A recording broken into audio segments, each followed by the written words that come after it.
বাংলাদেশ ভেঙে বাংলাদেশের ভিতরেই হিন্দুদের জন্য আলাদা প্রদেশ গঠনের দাবি জানাচ্ছে এই ম এই ম এই ব এই খ বাংলাদেশ ভেঙে ও হিন্দুদের জন্য আলাদা প্রদেশ গঠনের দাবি জানাচ্ছে। তার আগে এই ম এই খ এই বয়ের আরও একটা আলাদা পরিচয় আছে। আমরা একটু দেখি এই ম এই খ এই ব ওর আলাদা পরিচয়টা কি। শেখ হাসিনা আসবে, বাংলাদেশ আসবে, জনগণ 2-3 কোটিরও বেশি মানুষ এই বাংলাদেশে আসবে। এয়ারপোর্টে আপনারা মিলিয়ে নিন, জননেত্রী শেখ হাসিনাকে সম্বর্ধনা দেবে এয়ারপোর্ট। জননেত্রী শেখ হাসিনার যত যারা আসামি ছিল তারা জীবিত ফিরে আসছে। এই হচ্ছে এই বয়ের আসল পরিচয়। এই ব এই ম তার আসল পরিচয় হচ্ছে এইটা। এই ব এই ম বাংলাদেশকে চায় আলাদা একটা হিন্দু প্রদেশ বানাতে। তো ও তো অলরেডি দেশদ্রোহিতার মামলায় অলরেডি ওকে গ্রেপ্তার করা উচিত। তার আগে ও হচ্ছে ওই নিষিদ্ধ দলের বয় সংগঠনের, তার জন্য এই বকে গ্রেপ্তার করা উচিত। তো এই দেশে মোল্লা মুন্সিরা থাকবে না হিন্দুত্ববাদী থাকবে সেটা তো 1947 সালে 1971 সালেই সেটার ফয়সালা হয়ে গেছে যে এই দেশে মোল্লা মুন্সিরা থাকবে না এই দেশে তোদের মতো উগ্র হিন্দু সন্ত্রাসীদের হিন্দুত্ববাদ থাকবে, সেটা তো 1947 সালেই সেটা সিদ্ধান্ত হয়ে গেছে।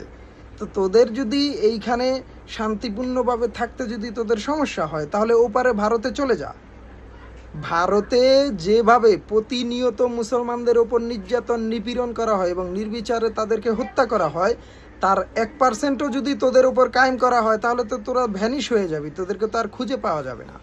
মানে তোরা সেই মোল্লা মুন্সিদের বিরুদ্ধে কথা বলতেছ, যেই মোল্লা মুন্সিরা তোদের পূজার সময় তোদের পূজা মণ্ডপ পাহারা দিছে, তোদের পূজা মণ্ডপ পাহারা দিত, তোদের নিরাপত্তা দিত, সেই মোল্লা মুন্সিদের বিরুদ্ধে তোরা এখন ষড়যন্ত্রে লিপ্ত হয়ে তোরা এখন মাঠে নেমে এসেছিস।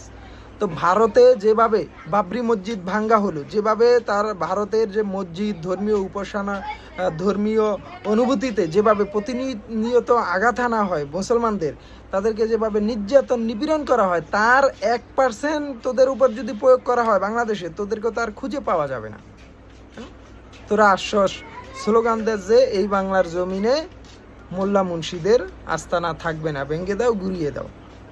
আরে মোল্লা মুন্সিরা এই বাংলায় থাকবে নাকি তোদের হিন্দুত্ববাদ থাকবে সেটা তো 47-71 সেটা ফয়সালা হয়ে গেছে।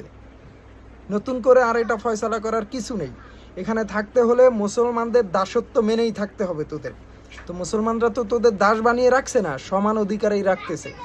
তারপরেও তোরা যদি কোনো বিরোধী চক্রান্তে বা কোনো গভীর ষড়যন্ত্রে লিপ্ত হয়ে যদি নতুন কোনো পায়তারা চালাস, তাহলে ভারতে যেভাবে মুসলমানদের নির্যাতন নিপীড়ন চালানো হচ্ছে তার শুধু একটা নমুনা তোদের উপর প্রয়োগ করা উচিত। আর ভারত বাংলাদেশ নিয়ে যদি গভীর চক্রান্ত ষড়যন্ত্র চালায়, অখণ্ড ভারত গড়তে চায়, সেক্ষেত্রে বাংলাদেশের সরকারকে বলবো তারা 7 সিস্টারের জন্য প্রস্তুত থাকার জন্য। 7 সিস্টার তারা দীর্ঘদিন যাবৎ ধরে নিজেদের স্বাধীনতার জন্য আন্দোলন সংগ্রাম করতেছে মণিপুরীরা, তো ওই জায়গায় আমরা তাদেরকে সহযোগিতা করব। 7 সিস্টারের জন্য বাংলাদেশকে প্রস্তুত থাকার আহ্বান। তো এই মোল্লা মুন্সির বিরুদ্ধে যাইও না। তো এদেশে কারা থাকবে সেটা 1947 আর 71 সালেই সেটা সিদ্ধান্ত হয়ে গেছে, ফয়সালা হয়ে গেছে। তোর যদি শান্তিমতো এখানে থাকতে ভালো না লাগে তুই ওপারে চলে যা, ভারতে চলে যা, কোনো সমস্যা নেই। তো কিন্তু এই বাংলার জমিনে এখানে থেকে কোনো উচ্ছৃঙ্খলা করা যাবে না, করলেই এটার ফিডব্যাক মুসলমানরা সাথে সাথে দিয়ে দিবে, কোনো সমস্যা নেই। তোরা যেভাবে ওপারে মুসলমানদের নির্যাতন নিপীড়ন করতেছিস, তার যদি 1 ফোঁটাও তোদের উপর কায়েম করা হয় তোরা তো সাথে সাথে ভ্যানিশ হয়ে যাবে। লজ্জা থাকা উচিত তোদের। যে মোল্লা মুন্সিরা তোদের মন্দির তোদের পূজা মণ্ডপ পাহারা দিচ্ছে, তাদের উপর তোরা তাদের বলতেছিস তাদের আস্তানা উড়িয়ে দাও গুড়িয়ে দাও। ঠিক আছে, তারা মাঠে নামলে তোদের কোনো অস্তিত্ব থাকে কিনা এই বাংলায় সেটাই তো সন্দেহ।